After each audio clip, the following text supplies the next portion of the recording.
अस्सलाम वालेकुम वरहमतुल्लाहि वबरकातुहू। नसरुल्लाह खालिद आपका मेज़बान सन्ना स्टूडियो के प्लेटफॉर्म से आज हम एक नई किस्त, नई एपिसोड और नया पॉडकास्ट लेके आपकी खिदमत में हाज़िर हो रहे हैं, जो ख़ास तौर पे आजकल जो हमारे यहाँ मौसम चल रहा है उसके एतबार से अपनी नौइयत का एक मुनफ़रिद प्रोग्राम है इंशाअल्लाह बिइज़्निल्लाह।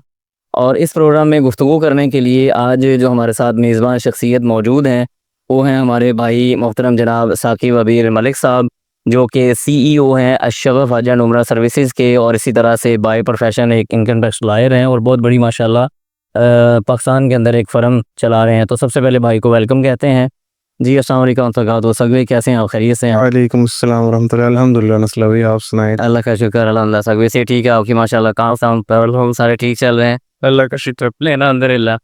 तो आज जिस टॉपिक पे हमने बात करनी है जी, वो आपको हमारी मुस्कुराहट से शायद कुछ ना कुछ अंदाज़ा हो चुका होगा उसका।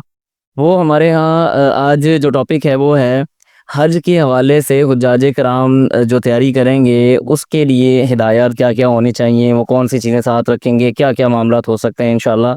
तो हज के हवाले से इंशाअल्लाह हमारा आज का टॉपिक है। और साकिब भाई की स्पेशलिटी भी माशाअल्लाह इस काम के अंदर है, आपने काफ़ी हज भी किए हुए हैं और लोगों को हज करवा भी रहे हैं। तो साकिब भाई सबसे पहले तो ये बताएँ जी कि हज की तैयारी कैसी चल रही है?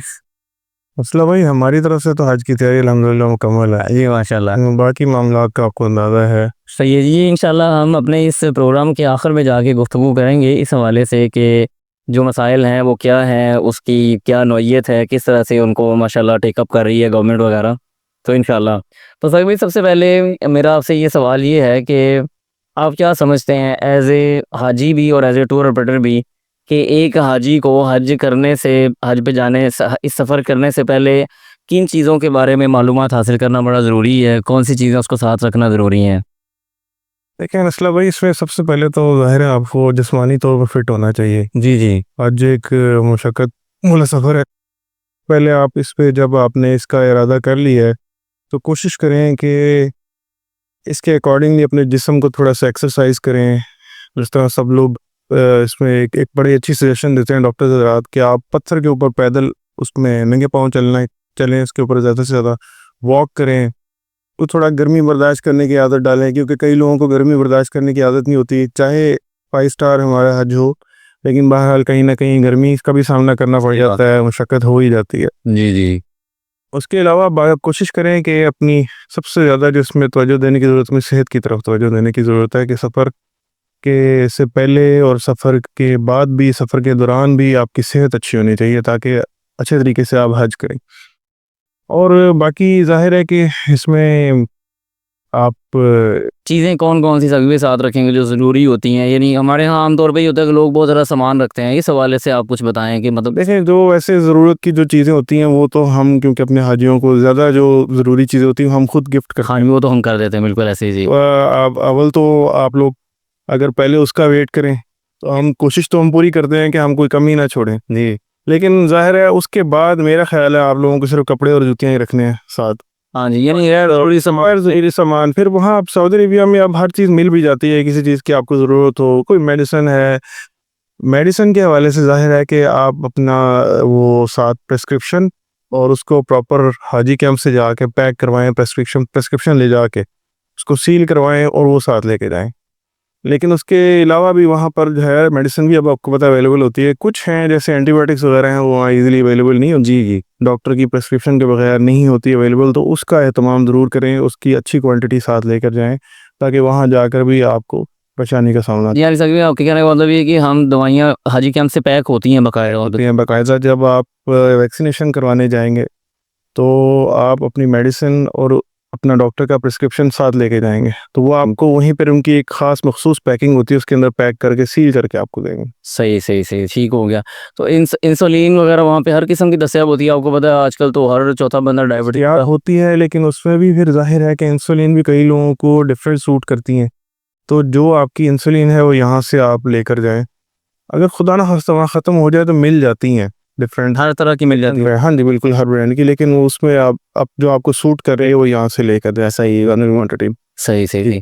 अच्छा साकिब भाई ये तो हो गया हमारा कि जिस्मानी तौर पे बंदा अगर अपने आप को एक्सरसाइज़ का आदी बनाए, थोड़ा गर्मी का आदी बनाए और ज़रूरी चीज़ें भी रखे, गैर ज़रूरी सामान ना रखे। अब चलें सफ़र शुरू करते हैं कि यहाँ से हम जद्दा जाएँ या मदीना जाएँ। तो देखें, जद्दा या मदीना जाने के बाद जो सबसे पहले चीज़ हाजी को फेस करना पड़ती है वो शायद होता है कि ट्रांसपोर्ट है, उसने एयरपोर्ट से अपने होटल तक जाना है। तो उस हवाले से क्या कैसा इंतज़ामात होता है? क्या हाजी को फेस करना पड़ सकता है ट्रैवलिंग के हवाले से वहाँ पहुँचते ही? देखिए, इसमें होता ये है कि सऊदीया का एक निज़ाम है और हमने हर चीज़ जो है वो यहाँ से ट्रैवल करने से पहले हमने, जब हम वीज़ा इशूइंग प्रोसेस की तरफ जाते हैं ना, तो हमने हर एग्रीमेंट कंप्लीट करना है, जिसमें सबसे पहले वहाँ का ज़ोन का एग्रीमेंट है, जो आपने मिना की ज़मीन होती है उसका। फिर तवाफ़ा कंपनी का, जो वहाँ पर हमें मिना के ख़ैमों में सर्विसेज प्रोवाइड करती हैं। सही इसके अलावा मक्का मदीना की अकोमोडेशन का और फिर ट्रांसपोर्ट का, ये सारे एग्रीमेंट्स हम यहाँ से कंप्लीट करके जब हम एग्रीमेंट्स डाल देते हैं, उसके बाद हम वीज़ा इशुएंस की तरफ जाते हैं। वो हमारे एग्रीमेंट्स अप्रूव होते हैं तो वीज़ा इशुएंस की तरफ जाते हैं। जब उसमें ट्रांसपोर्ट का एग्रीमेंट डालते हैं ना, तो हमें उनको पूरा रूट देना पड़ता है। सही है जी। तो अब सऊदीया का निज़ाम इस हद तक बेहतर हो गया हुआ है कि अब आप जब वहाँ पहुँचेंगे तो उनके पास सारी डिटेल होती है कि ये जो ग्रुप आ रहा है, इसने कौन से होटल जाना है, किस कंपनी की ट्रांसपोर्ट है इनकी, तो उस कंपनी की बसें वहाँ खड़ी होती हैं, ऑलरेडी मौजूद होती हैं।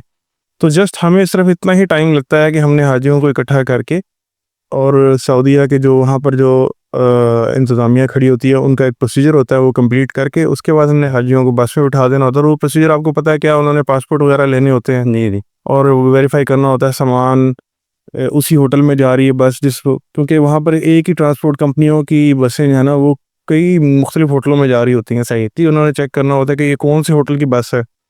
तो बस ये एक प्रोसीजर होता है जो घंटे डेढ़ का होता है, उसके बाद सब लोग easily safe and sound hotel चले जाते तो यानी हम ये कह सकते हैं कि वहाँ पे जाते ही थोड़ा सा सब्र हमारा आजमाया जाता है। ऐसे नहीं होता कि आप बाहर निकले और फ़ौरन आप निकल गए। हैं। जी बिल्कुल, ये उम्रे से मुख्तलिफ है, ये उम्रे से मुख्तलिफ है ना। आपको उम्रे में तो हम लोग अब आसानी से जाते हैं, जाके टैक्सी कराई और चले गए। तो इसमें यह है कि थोड़ा सा वक्त दरकार होता है, और खास तौर पे जद्दा एयरपोर्ट पे। मदीना में कुछ कम वक्त लगता है, लेकिन जद्दा एयरपोर्ट पे ज़्यादा कुछ वक्त ज़्यादा वक्त लग जाता है। सही है। तो संग में ये भी बताएं कि अब हम होटल एयरपोर्ट से तो निकल आए, होटल आ गए, तो यूजुअली सऊदी अरेबिया के अंदर मक्का हो या मदीना हो, तो होटल चेक इन के टाइम क्या होते हैं वहाँ पे? कैसी चीज़ों को हाजी को फेस करना पड़ सकता है? जी, अब ये भी बड़ा अच्छा सवाल है। इसमें जो मक्का और मदीना के होटल्स हैं ना, ख़ास तौर पे जो 5 स्टार होटल्स हैं, जी जी। उनमें चेक इन टाइम होता है 4 बजे।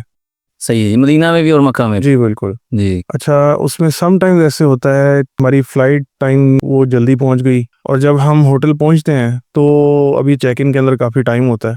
सही है। फिर होटल क्या करता है, या तो वो साफ इनकार कर देता है कि आपको हम 4 बजे चेक इन देंगे। हमारा टाइम नहीं हुआ। जी।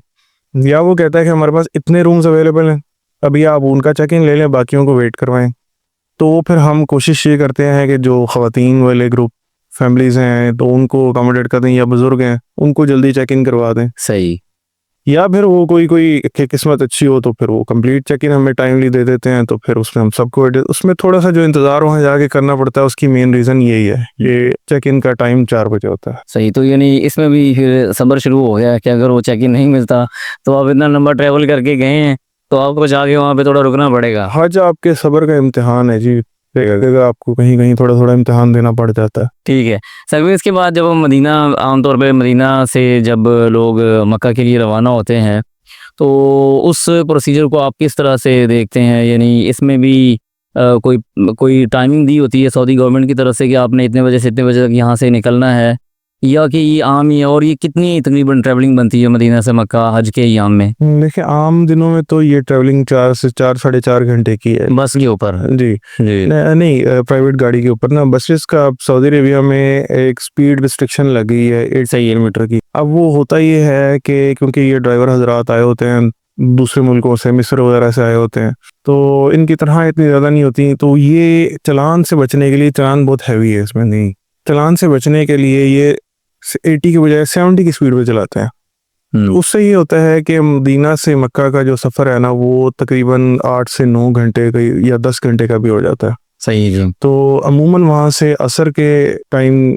निकलते हैं बसेस और मक्का पहुँचते पहुँचते लेट नाइट हो जाता है। हाँ, उसमें फिर कुछ लोग जो है वो अपनी प्राइवेट व्हीकल्स ऑप्ट कर लेते हैं खुद पे करके, तो वो टाइमली चले जाते हैं। लेकिन बसेस का स्केड्यूल यही है। इस साल सऊदी अरेबिया ने हमें एक ऑप्शन दी हुई है ट्रेन की, जी क्योंकि सिस्टम में ग्लिचेस बहुत सारे हैं, अभी तक वो चीज़ वादे नहीं हो रही, लेकिन हम इंशाल्लाह पूरी कोशिश करेंगे कि अपने हुज्जाज को ट्रेन पे ले जाएं सही है। ताकि बस का जो इतना लंबा सफ़र है उससे बचा जा सके। लेकिन बहरहाल ये तो अभी डिपेंड करता है मतलब हालात के ऊपर। बिल्कुल बिल्कुल अभी तो ये चीज़ें वादे नहीं है। लेकिन इसका मतलब है कि अगर कोई हाजी बस पे जाना चाहे, अपनी ट्रांसपोर्ट पे जाना चाहे, ट्रेन पे जाना चाहे, तो बहरहाल उसके यहाँ आज़ादी है, वो गाड़ी और बस वो अपने खर्चे पे ले सकता है, जी जी और पैकेज में इंक्लूड जो है वो बस ट्रांसपोर्ट है। सही हो गया। यानी वो ये बहरहाल ये सहूलत तो वो अवेल कर सकता है। बिल्कुल वो ले सकते हैं। बिल्कुल ठीक हो गया।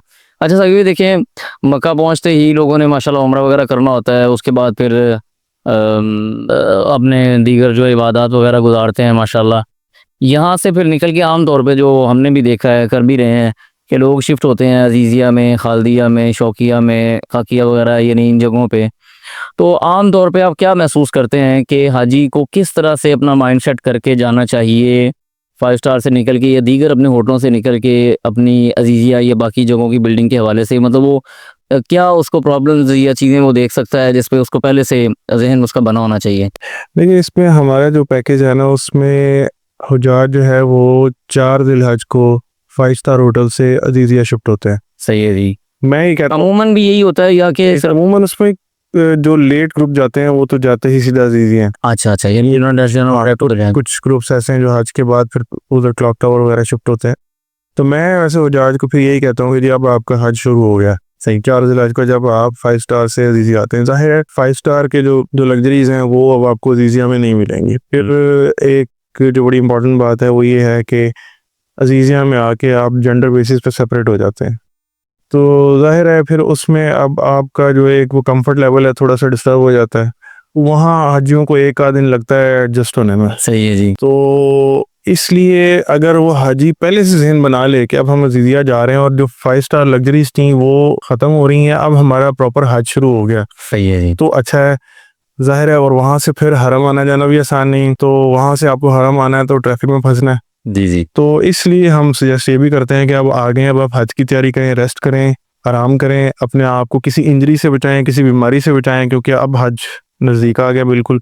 और इसलिए हम लोग तो यही सजेस्ट करते हैं कि आप जब 5 स्टार होटल से अजीज़िया आ रहे हैं तो जहन बना लें कि अब हमारा प्रॉपर हज शुरू हो गया। इवन मेरे ख्याल से तो सभी जो इकॉनमी वाले लोग भी होते हैं वो भी अगर कंपैरिजन करें अजीज़िया की बिल्डिंग के साथ, तो शायद उनका वो कंपैरिजन उस होटल के साथ इनका नहीं बनता आपस में। जी बिल्कुल ऐसी है। अजीज़िया में ज़ाहिर है ये वाली एक कमी, क्योंकि वहाँ पर बिल्डिंग्स होती हैं, जी होटल्स का जो एक एनवायरनमेंट होता है वो ज़रा डिफरेंट है। वहाँ रूम सर्विस वगैरह होती है, खाना वाना भी ज़रा इंटरनेशनल लेवल का होता है। तो यहाँ पर आकर ज़रा चीज़ें चेंज हो जाती हैं, रूम सर्विस वगैरह उस तरह से अवेलेबल नहीं होती। कोशिश तो पूरी होती है टूर ऑपरेटर्स की, लेकिन बहरहाल एक ट्रेंड स्टाफ में और एक जो सीजनली ट्रेंड किया गया हो उसमें फ़र्क है, बड़ा फ़र्क है। सही बात है, ऐसे ही है। अच्छा साकिब भाई, 4 ज़ुल-हज से फिर 8 ज़ुल-हज तक हम लोग यानी 7 ज़ुल-हज तक मिना में रहते हैं, तो मिना में जाने से पहले आप क्या समझते हैं हाजी को कौन सा सामान साथ रखना चाहिए, किस माइंडसेट के साथ उसको मिना की तरफ जाना चाहिए, तो इस हवाले से कुछ आप बताएं। जी मिना में बिल्कुल ज़रूरत का आपने, क्योंकि वहाँ आपके पास मिना में स्पेस बहुत कम होती है। ज़ाहिर है आपने आगे भी मूव करना है, अरफात ने फिर मुज़दलिफ़ा से पैदल भी आना है, तो उसमें कोशिश पूरी करनी चाहिए कि आपका जो इंतहाई ज़रूरी सामान है वही आप साथ रखें, और बजाय इसके कि बैग्स को बिल्कुल पैक कर लिया जाए, भारी कर लिया जाए, फिर वो उठाए नहीं जाते। तो उसके लिए मैं सजेस्ट ये करता हूँ कि एक जैसे मर्द हैं, एक एहराम की चादर एक्स्ट्रा रखें जी और एक चप्पल ज़रूर एक्स्ट्रा रखें। उसके अलावा आप बाकी मिसवाक रख लें साथ, और इस तरह की चार्जर वगैरह चार्जर हो, इसलिए ये तो जी। चार्जर तो बिल्कुल एक ज़रूरी आइटम हो गया। हाँ जी तो इसके अलावा जैसे होता है ना, अब क्योंकि वहाँ पर स्विचेस भी हर जगह लगे होते हैं, लोग पावर बैंक्स भी रख लेते हैं। स्विचेस होते हैं तो आपको पावर बैंक की भी उस तरह से ज़रूरत नहीं है, सही है। और एक्स्ट्रा कोई खाने पीने की चीज़ें रखने की भी ज़रूरत नहीं है। लोग खाने की भी चीज़ें टिका के रख लेते हैं। तो आप बस मुनासिब सी आपको वहाँ मिना में भी खाना 3 टाइम मिलना है, अरफात में भी 2 टाइम मिलना है, फिर आपको मुज़दलिफ़ा के लिए ड्राई मील मिलना है। तो अगर आपने चले कुछ रखना है साथ तो ऐसे हल्का-फुल्का को ड्राई फ्रूट वगैरह को बिस्किट्स वगैरह इस तरह की थोड़ी बहुत ही चीज़ें रख लें। सही। इससे ज़्यादा आप जो है ना सामान ना रखें साथ। तो मेरे ख्याल से यही जो अय्याम है ये सारे मुसलसल इहराम के अंदर भी हैं। तो सभी में ये बताएं कि चूँकि अब हम प्रॉपर समझें एक तरह से हज में दाखिल हो गए, तो अंदाज़न ये जो 3-4 दिन होते हैं 8, 9, 10 वगैरह या 11 का 10 का दिन, ये 3 दिन जो है, कितना एक तकरीबन हाजी को पैदल चलना पड़ सकता है? देखिए इसमें जो मैं आपको थोड़ा-सा वो सीक्वेंस के साथ बता देता हूँ। जब हम होटल से मिना लेके जाते हैं हाजियों को, 8 ज़िलहज को, वो तो हम बस पे लेके जाते हैं। बिल्कुल सही है जी। मिना से अरफात भी बस पे लेके जाते हैं। अरफात से मुज़दलिफ़ा भी बस पे लेके आते हैं। मुज़दलिफ़ा से फिर आगे क्योंकि बसेस का दाखिला ममनू हो जाता है जमरात की तरफ, वहाँ से फिर हम उनको पैदल लेके आते हैं। ये को ग़ालिबन 5-6 किलोमीटर बनता है सही है जी। मुज़दलिफ़ा से जमरात तकरीबन। हाँ जी। और उसके बाद फिर आपने या वापस खेमे चले जाना है, वो भी ज़ाहिर आपने पैदल जाना है, या अगर आप होटल आ रहे हैं रेस्ट करने या कपड़े वगैरह चेंज करने दो भी तो आपके ज़ारा के लिए जाना है, कपड़े चेंज करने हैं, जो भी है, तो भी आपने पैदल ही आना है। और ज़हन में रखें कि होटल से मिना भी जाने का कोई गाड़ियों का इंतज़ाम नहीं होता, क्योंकि उन दिनों ट्रैफिक प्लान इस तरह का है कि रास्ते सब बंद होते हैं। जी। तो इसलिए जो ज़्यादा नहीं चल सकता तो हम तो उसको कहते हैं कि आप रमी करके वापस खेमों में ही चले जाएँ। तो चल सकता है वो होटल आ जाए, आके रेस्ट करे, चेंज करे, खाना वाना खाए, फिर शाम को फिर चला जाए। तो इसमें आप कह लें कि ये जब आप मुज़दलिफ़ा से चलेंगे जी। तो फिर आपका चलना काफ़ी है। यानी अच्छा खासा चलना पड़ जी, सकता है। अगर उसमें कोई नहीं चल सकता तो फिर वो हम बसेस हमारी जो हैं वो डिपेंड करता है कि या अगर हमें पार्किंग मिल जाए जी। अरफात में तो फिर तो हमारे पास ही होती हैं। जी, जी। अदरवाइज़ वो जब हमें पार्किंग ना मिले तो फिर कोई जो ऐसा कोई बुज़ुर्ग हों, बच्चे हों जो चल ना सकें, हम उन्हें कहते हैं कि जी आप बेहतर है कि फिर आप बस के ऊपर ही होटल चले जाएँ। सुबह आपकी मर्ज़ी होगी वहीं से ही आकर रमी कर लें या आप किसी और को अपना अपना नायब मुकर्रर करें। यानी मुज़दलिफ़ा के अंदर ये सूरत हाल फ़ेस करनी पड़ सकती है कि बस चली जाए, उसको जगह ना मिले, बिल्कुल है। और अगर बस हो तो फिर ये सहूलत भी मुयस्सर आ सकती है। ये सब डिपेंड करता है सऊदी ट्रैफिक प्लान पे ना। सऊदी ट्रैफिक प्लान का हमें ऐसा कोई इन्फॉर्मेशन नहीं होती, उनका कोई पता नहीं लगता कि किस वक्त कहाँ से वो रास्ते बंद कर दें। क्योंकि अब लास्ट ईयर हम लोग जब अरफात से मुज़दलिफ़ा आए हैं तो पार्किंग्स बंद थी, अलावा नहीं था बस इसको खड़ा होने। बिल्कुल ऐसे ही है। तो हमारे लिए प्रॉब्लम बन गई थी, इसलिए ये इस चीज़ को हाजी के जहन में उसको पता होना चाहिए कि कहीं जहाँ आके हम कुछ नहीं कर सकते वहाँ वो हमारे साथ वो ये एक्सपेक्ट भी ना करें। इम्तिहान हो जाता है कि जी आप हज पे आए हैं। सऊदी कवानीन के आगे हम बेबस हैं, बिल्कुल सही है। हमें उनको तो फॉलो करना है। अच्छा साकिब, ये बताइए कि हज के इंतज़ामात जो गुज़श्ता बरस से थे या कोविड से पहले थे, इनको देखते हुए मद्देनज़र रखते हुए माशाल्लाह चूँकि आपने हज भी काफ़ी किए हैं और अब टूर ऑपरेटर के तौर पे भी आप जा रहे हैं, तो आपके ख़्याल से क्या मज़ीद बेहतरी लाई जा सकती है? कौन से ऐसे इक़दामात किए जा सकते हैं जिससे मज़ीद चीज़ें अच्छी हों, बेहतर हों, ज़्यादा हाजियों को फ़ैसिलिटेट किया जा सके? लेकिन मसला वही इसमें अब सऊदी अरेबिया ना इलीगल हुजाज के खिलाफ बहुत सख्त हो गया बिल्कुल सही है जी, ऐसे ही। और अब बड़े सख्त इक़दामात उन्होंने करने शुरू कर दिए हैं। अब आपको पता है कि पहले 25 ज़िकात को तसरीह लगती थी मक्का एंट्री पे, अब इस दफ़ा तो 15 ज़िकात को ही लग गई और बल्कि अभी से लग गई। आज इतलात आ रही हैं कि अभी से उन्होंने मक्का को बिल्कुल सील कर दिया है। यकम 2 से चली शुरू हो गया काम। बिल्कुल, तो उसकी वजह से मसाइल तो बड़े हैं। अच्छा, अब इसमें उन्होंने सिस्टम को इम्प्रूव भी बहुत किया है, ये भी मानना पड़ेगा। जी। इसको काफ़ी इलेक्ट्रॉनिक कर दिया है और काफ़ी ट्रांसपेरेंट भी करने की कोशिश कर रहे हैं इसको, लेकिन अभी भी इसमें बहुत बेहतरी की बहुत गुंजाइश है, क्योंकि ये बहुत बड़ा इवेंट है हज सही बात। और एक बड़ा मजमा होता है, तो इसमें बेहतरी की बहुत गुंजाइश अभी है। एक तो मैं जो देखता हूँ कि हज के अय्याम में जब मजमा कंट्रोल ये करते हैं ना, तो उसको मज़ीद बेहतर तरीके से किया जा सकता है। उनकी कुछ प्लानिंग ऐसी होती हैं जो हमारी समझ से बाहर होती हैं, हमें समझ नहीं आ रही होती कि अगर यहाँ से रास्ता बंद किया गया तो क्यों किया क्यों गया। किया गया? और मतलब मजमा समटाइम्स हमें ये फ़ील हो रहा होता है कि इससे बेहतर तरीके से कंट्रोल किया जा सकता था, बल्कि ये इन्होंने रश खुद ही बना दिया। तो बहरहाल हो सकता है इसमें भी उनकी कोई हिकमत हो, लेकिन बज़ाहिर हमें वो नज़र नहीं आ रही होती। यानी रोड मैप के हवाले से। यही रूट मैप के हवाले रूट से ना मैप। बिना। सेकेंडली एक मैं चीज़ देखता हूँ कि वो जो एक चीज़ बड़ी आसानी से वो इम्प्रूव कर सकते हैं, वो है आपका अरफात से एग्ज़िट। अरफात से एग्ज़िट एक बड़ा मुश्किल काम है और कई दफ़ा तो सारी रात लग जाती है, और सिमिलरली फिर मुज़दलिफ़ा से जमरात आना, इसको वो, क्योंकि उनके पास रिसोर्सेज भी बहुत हैं, जी तो मैं तो समझता हूँ कि अगर इसको वो थ्रू ट्रेन उसका नेटवर्क इतना बड़ा कर दें कि अरफात से मुज़दलिफ़ा आना और मुज़दलिफ़ा से जमरात जाना अगर वो आसान कर दें एक बड़े ट्रेन नेटवर्क के थ्रू, तो मेरा ख्याल है इनके बहुत सारे मसाइल, क्योंकि मुज़दलिफ़ा से जमरात आते हुए बहुत अमवात होती हैं। आपको पता है कि इस साल तो बहुत ज़्यादा हुई थी हाँ, 2024 गर्मी की शिद्दत जब बढ़ गई तो गर्मी की शिद्दत थी, पानी की, क्योंकि वो उसमें फिर वही बात है कि सऊदी अरेबिया इलीगल हुज्जाज की तरफ बहुत सख्त था, हाँ जी तो उन्होंने जिस तरह प्राइवेट कंपनी सबीलें लगाती थी उनको भी अलाउ नहीं किया, जिसकी पानी की अदम मौजूदगी की वजह से बड़ी अमवात। तो ये अगर सिस्टम वो थ्रू ट्रेन कर दें और उसके लिए वो कोई 8-10 लाइंस जो है ना वो पैरेलल बना दें, मेरे ख्याल में ये बड़ी इजीली ये चीज़ टैकल हो सकती है। बहरहाल हो सकता है इस पे वो प्लानिंग कर रहे हों, लेकिन फ़िलहाल उनको मुस्तकबिल करीब में तो कोई ऐसा कोई उनका प्रोजेक्ट नज़र नहीं आ रहा। लेकिन मेरा ख्याल ये है कि ये जो मशायर के दिन हैं इनके अंदर इनको मज़ीद इन्वेस्ट करना चाहिए, इस इंफ्रास्ट्रक्चर को इनको इम्प्रूव करना चाहिए, इसके लिए कुछ सहूलत पैदा करनी चाहिए हाजियों के लिए। सभी ये तो ट्रैफिक के एतबार से बात हो गई, जो खैमों के अंदर फैसिलिटीज़ होती हैं इवन 5 स्टार में है या इकॉनमी में है, तो उस हवाले से आप क्या समझते हैं? क्या कोई इम्प्रूवमेंट होनी चाहिए, मज़ीद बेहतर होना चाहिए? मतलब भाई इसमें इन्होंने बहुत अच्छा एक काम ये किया कि प्राइवेट कंपनीज़ को ले आए हैं। जी इसमें जितनी सऊदी अरेबिया की बड़ी हॉस्पिटैलिटी कंपनीज़ हैं उनको ये तोहफ़ा कंपनीज़ में ले आए हैं, तोहफ़ा सर्विसेज में। उसमें ये है कि एक मुकाबले की फ़िज़ा पैदा हुई हुई है, हर साल सर्विसेज पिछले साल से बेहतर बेहतर होती है हैं। और हम भी देख रहे हैं, क्योंकि मैंने पहला हज 2017 में किया था, तब भी मैंने 5 स्टार किया था, तब क्या ख़ैमा था 5 स्टार जो आज है। और माशाल्लाह आप देखें कि आज बुफ़े लगे होते हैं और एयर कंडीशनिंग बहुत अच्छी है।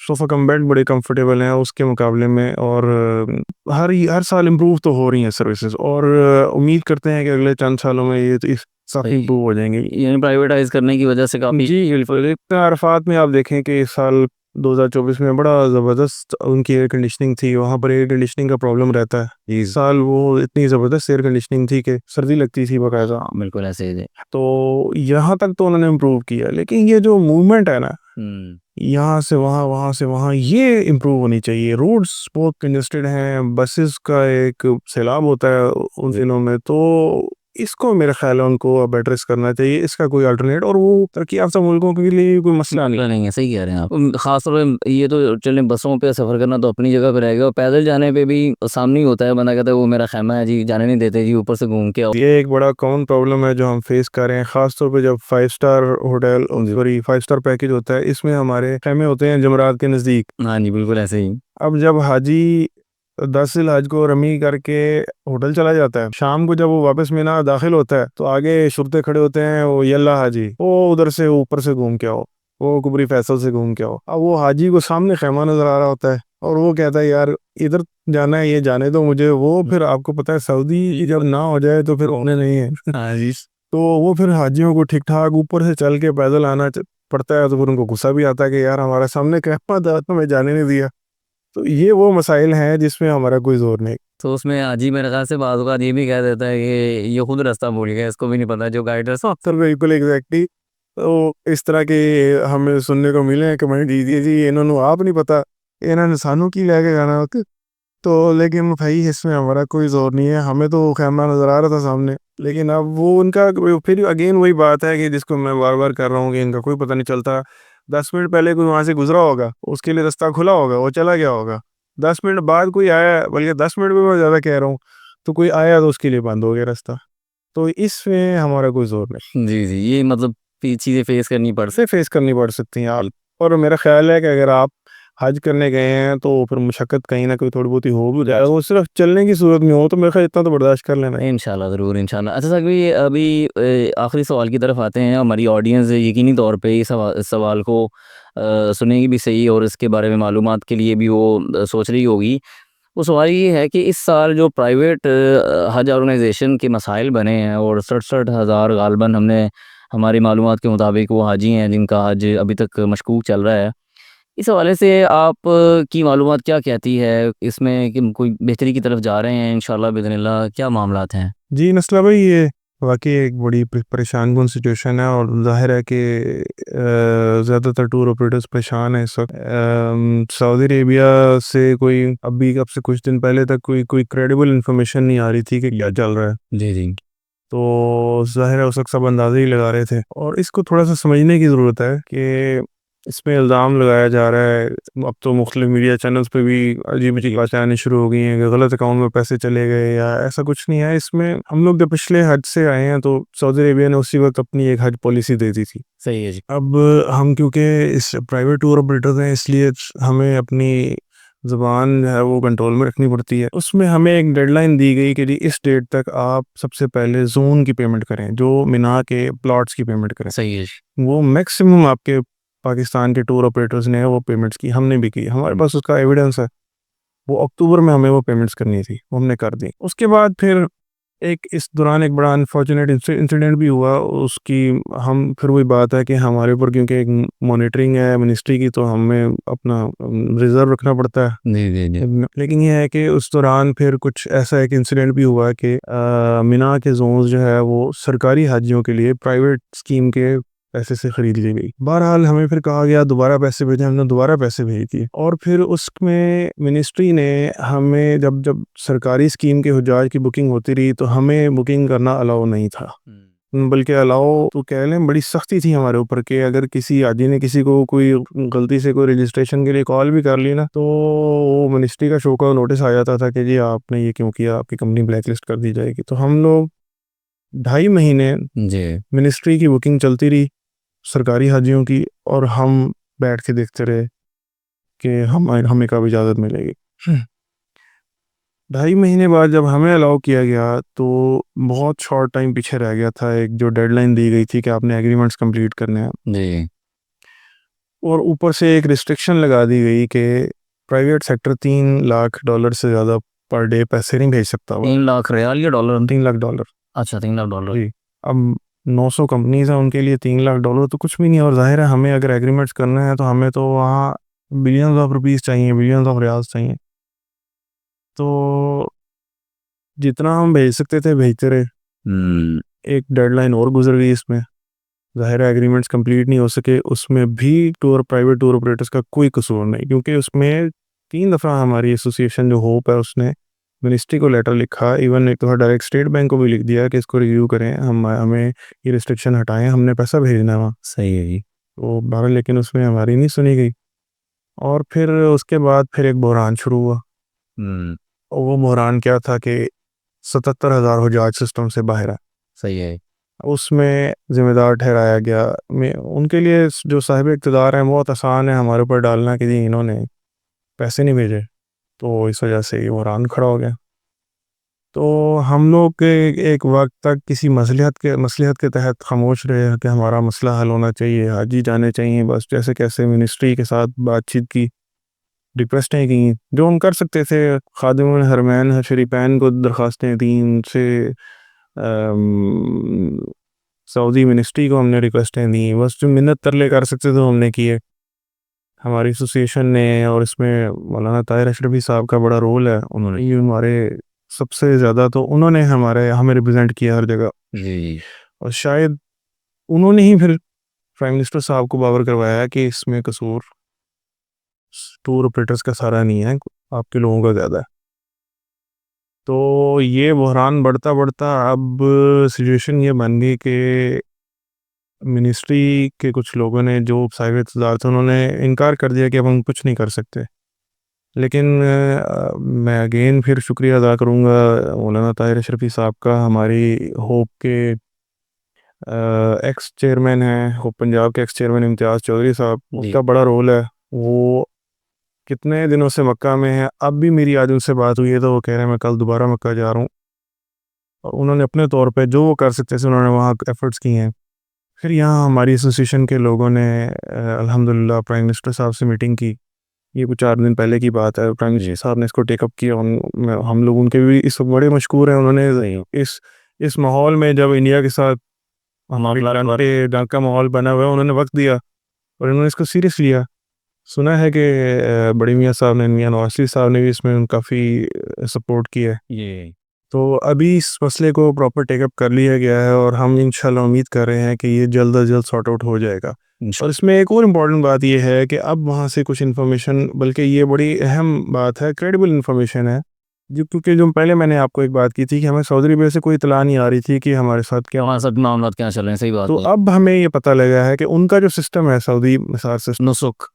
नुसुक एग्जैक्टली, ये पहले रन करती थी एक इंडियन कंपनी, तो उन्होंने इसको स्विच किया था फिर किसी यूरोपियन कंपनी की तरफ। तो उन्होंने गालिबन कोई 4-5 महीने ज़ाया किए हैं, उनसे सिस्टम चला नहीं है। सही है। अभी सुना है कि 10 एक दिन हो गए हैं, दोबारा इंडियन टीम वहाँ बैठी हुई है और इसको रिस्टोर कर रही है सिस्टम को। इंशाल्लाह अल्लाह से बड़ी उम्मीद है कि जब सिस्टम रिस्टोर हो जाएगा तो इंशाल्लाह सब कुछ नॉर्मल हो जाएगा। बाकी हुजाज भी दुआ करें, हम भी दुआ कर रहे हैं। हम तो आपको पता ही है डेली हुजाज को भी फेस कर रहे हैं, स्ट्रेस भी है, हाँ। ना कोई बात अच्छी लग रही है, ना कोई खाना पीना अच्छा लग रहा है, ना तो इसलिए कि हमें सबसे ज़्यादा तकलीफ़ ये है कि पैसे टाइम पे भेजने के बावजूद, बुकिंग्स टाइम पे करने के बावजूद, जी। हमारा लाखों रियाल सऊदी अरेबिया में होटल्स में कैश बुकिंग में गया होगा। तो अगर ये हज ना हुआ तो हमें तो वो सब ज़ाया हो जाएगा, वो हमें तो वापस नहीं मिलेगा। तो उन लोगों के लिए तो कह देना बड़ा आसान है कि ये इन्होंने किया, लेकिन असल में हम लोग तो टाइमली बुकिंग्स करवा के मैं तो फिर अक्टूबर नवंबर में बुकिंग करवा के आया हूँ। कई टूर ऑपरेटर्स तो हज कंप्लीट होता है अगले साल की बुकिंग करवा के क्या बयाने दे के आते हैं, मनी दे के आते हैं। तो टूर ऑपरेटर्स तो इस वक्त बेचारे ऐसा बुरा फंसे हुए हैं कि हम लोग जो है ना रो सकते हैं ना हंस सकते हैं। तो हम सिर्फ दुआ कर रहे हैं और अब हमें अल्लाह से बड़ी उम्मीद है कि अब बहुत अच्छी खबरें सऊदी अरबिया से आ रही हैं। अल्हम्दुलिल्लाह। इंशाल्लाह उम्मीद बड़ी है कि कोई अगले चंद दिनों में ये मसला हल हो जाएगा इंशाल्लाह। जज़ाकल्लाह खैर जी। आपने सग भाई के साथ इंशाल्लाह बिज़निल्लाह ये बातें उनकी सुनी होंगी हज की हवाले से, हिदायत के हवाले से। ये बड़ी इख्तिसार के साथ बातें थी, बड़ी टू दी पॉइंट बातें थी। बाज़ जगहों पे जाके आपको शायद इससे ज़्यादा मसाइल का भी सामना करना पड़ सकता है जो यहाँ पे बयान हुए। और इसी के साथ साथ जो बड़ा अच्छा सग भाई का मैं शुक्रिया भी अदा करूँगा, उन्होंने बड़ा वाज़ेह तौर पे ब्रीफ़ किया और बड़े नफ़े अल्फाज के अंदर सारी चीज़ें वाज़ेह भी कर दी कि असल में जो प्राइवेट हज ऑर्गेनाइजेशन के इश्यूज़ हैं वो किस तरह के हैं और क्या ये काबिल हल हैं या कि नहीं हैं।